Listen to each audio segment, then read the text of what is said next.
अक्सर आपने लोगों से ज़रूर सुना होगा कि दुनिया का सबसे बड़ा रोग, क्या कहेंगे लोग। अक्सर कुछ लोग मिल जाते हैं जो ये बोलते हैं कि मैं कुछ करना चाहता हूँ, मैं आगे बढ़ना चाहता हूँ, पर कोई ना कोई ये बोल ही देता है कि तू ये नहीं कर सकता, इसलिए मैं शायद डिप्रेस हो जाता हूँ। The story of most people is exactly like this. I feel हम दो आवाज़ों के बीच फंसे हैं, एक दुनिया की आवाज़ और दूसरी हमारे दिल की आवाज़। सही से देखा जाए तो हम अपने दिल की ही सुननी चाहिए। दिल की हमें इसलिए सुननी चाहिए क्योंकि दिल होता तो हमारा लेफ्ट में है, लेकिन हमेशा राइट पार्ट होता है। I am giving you an example. जब कोई गेम किसी ग्राउंड पर खेला जा रहा हो, जैसे क्रिकेट, फुटबॉल, वॉलीबॉल या हॉकी, जहां ऑडियंस अवेलेबल है, तो वहां पर ऑडियंस चीयर अप करती है। कभी कभी तानाकशी करके आपको डीमोटिवेट करती है, कभी चीयर अप करके आपको उत्साहित करती है, आपको मोटिवेट करती है। लेकिन किसी भी खेल में ऑडियंस आवाज करती है या प्लेयर आवाज करता है, नो डाउट ऑडियंस ही आवाज करती है। इट मीन्स आप एक बात बहुत अच्छे से समझ लीजिए, अगर आपके लाइफ में बहुत लोग आवाज कर रहे हैं, आपको डीमोटिवेट कर रहे हैं, तो आप समझ जाइए आप एक बहुत बेहतर प्लेयर हैं और वो आज भी ऑडियंस ही है। और ये एटीट्यूड आना आपकी जिंदगी में बहुत जरूरी है। अगर इस एटीट्यूड को आप अपनी जिंदगी में अपना लेते हैं, देन आई कैन स्ट्रांगली से यू नेवर गिव। कितने लोगों का एग्जाम्पल है जिन्होंने इस एटीट्यूड को अपनाया और सक्सेस ले ली। जैसे South African born Elon Musk 10 साल की उम्र में इतनी पढ़ाई कर ली, इतनी बुक स्टडी कर ली जितनी एक ग्रेजुएट बंदा नहीं कर पाता है। वो उसी 10 साल की एज में उन्होंने एक कंप्यूटर में अब सेल्फ एक गेम बनाया, जिस गेम को उन्होंने $500 में बेच दिया। This is the self motivation.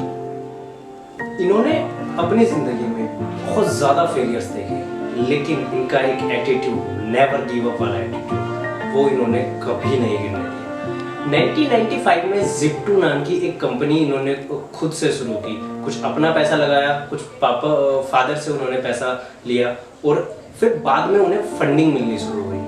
लेकिन आगे चलकर कुछ रीजंस की वजह से बोर्ड ऑफ डायरेक्टर्स ने इन्हें सीईओ के पोस्ट से निकाल दिया। वहां से इनके इतना ज्यादा इक्विटी शेयर नहीं था, तो वहां से इन्हें सिर्फ $22 मिलियन मिले। चाहते तो वो $22 मिलियन को लेके बैठ जाते आराम से और ऐशो आराम की जिंदगी काटते, लेकिन नहीं, उनका वो नेवर गिव अप वाला एटीट्यूड, वो कभी भी रुकना नहीं चाहते थे, वो कुछ करना चाहते थे अपनी जिंदगी में। उन्होंने फिर वही पैसे को इन्वेस्ट किया एक X.com कंपनी। वो बाद में जाकर पेपाल के नाम से फेमस हुई। कौन नहीं जानता होगा पेपाल को।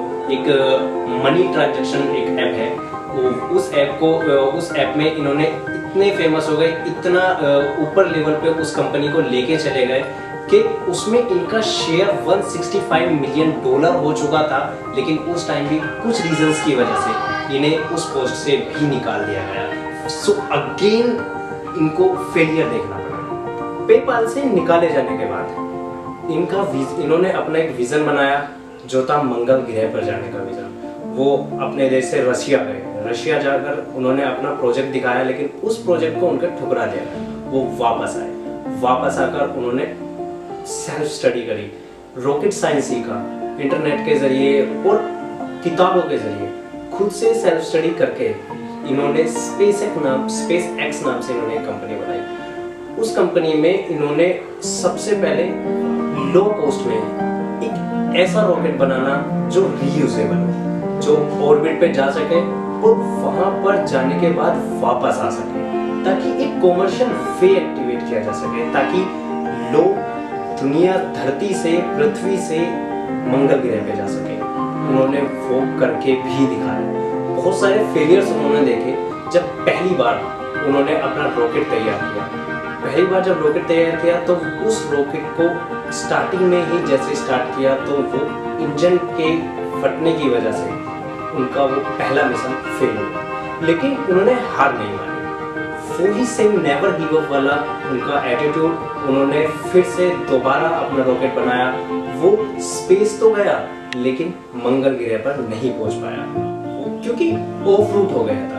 और ऑफ रूट होने के बाद उन्होंने तीसरी कोशिश फिर से की। तीसरी कोशिश में भी उनका अंतरिक्ष में तो गया लेकिन वो फिर से ऑर्बिट तक नहीं पहुंच पाया। अब उनके पास न फंडिंग थी, नासा ने भी उन्हें फंडिंग से मना कर दिया था, और जो उनका नासा से उनका प्रोजेक्ट था वो भी कैंसिल हो गया था। इट मीन्स अब उनके पास कुछ भी नहीं बचा था। जो पेपाल से, जो मैंने अभी आपको बताया था, पेपाल का पैसा था जो उनके पास $165 मिलियन थे, वो भी खत्म हो गए थे।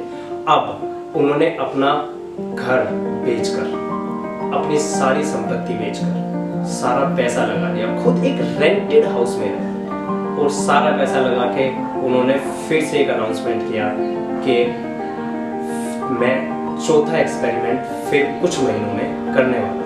और किया। चौथा एक्सपेरिमेंट उनका इतना जबरदस्त हुआ कि रॉकेट ऑर्बिट पर पहुंचा भी और वापस भी आया। इट मींस उन्हें सक्सेस मिली जस्ट बिकॉज कि उनके अंदर नेवर गिव अप वाला एटीट्यूड था।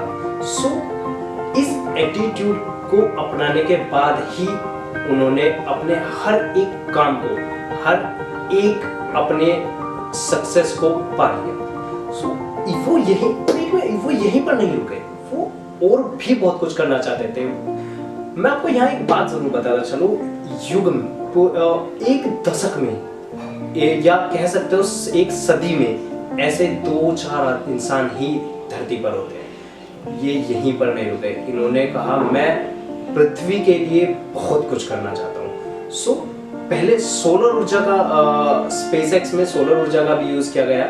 सेकंड, उसके बाद उन्होंने इन्वेस्टमेंट किया अपना, वहां पे इन्हें जब सक्सेस मिली थी स्पेसएक्स में, उसके बाद इन्होंने इन्वेस्टमेंट किया अपना टेस्ला कार्स में, जिसकी वजह से ये आज बहुत ज्यादा जाने जाते हैं। टेस्ला कार में इन्होंने जब इन्वेस्टमेंट किया तो वहां पे इन्हें एक कार बनानी थी, इलेक्ट्रिक कार, और इलेक्ट्रिक कार लो कॉस्ट में ही बनानी थी ताकि हर एक इंसान उसे चला सके। लेकिन जब फर्स्ट टाइम उन्होंने टेस्ला बनाई तो वो जिस कॉस्ट पे बनानी थी उसकी जस्ट डबल कॉस्ट पे चली गई। सो जस्ट डबल कॉस्ट पे जाने के बाद तो वो मार्केट में नहीं बिक पाई। एक फेलियर फिर से उन्हें मिला, लेकिन उन्होंने फिर दोबारा कोशिश की। जब दोबारा कोशिश की तो फिर से उनकी कॉस्ट थोड़ी कम हुई लेकिन अफोर्डेबल नहीं बन पाई। तीसरी बार फिर से कोशिश करी और इस बार उन्होंने वाकई एक ऐसी कार बनाई जो इतनी ज्यादा सेल कर दी उन्होंने कि उन्हें खुद भी यकीन नहीं था।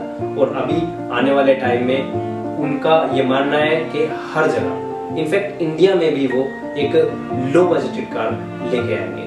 सो ऐसे इंसान से, ऐसे इंस्पिरेशन इंसान से हमें बहुत कुछ सीखने को मिलता है। हमें नेवर गिव अप वाला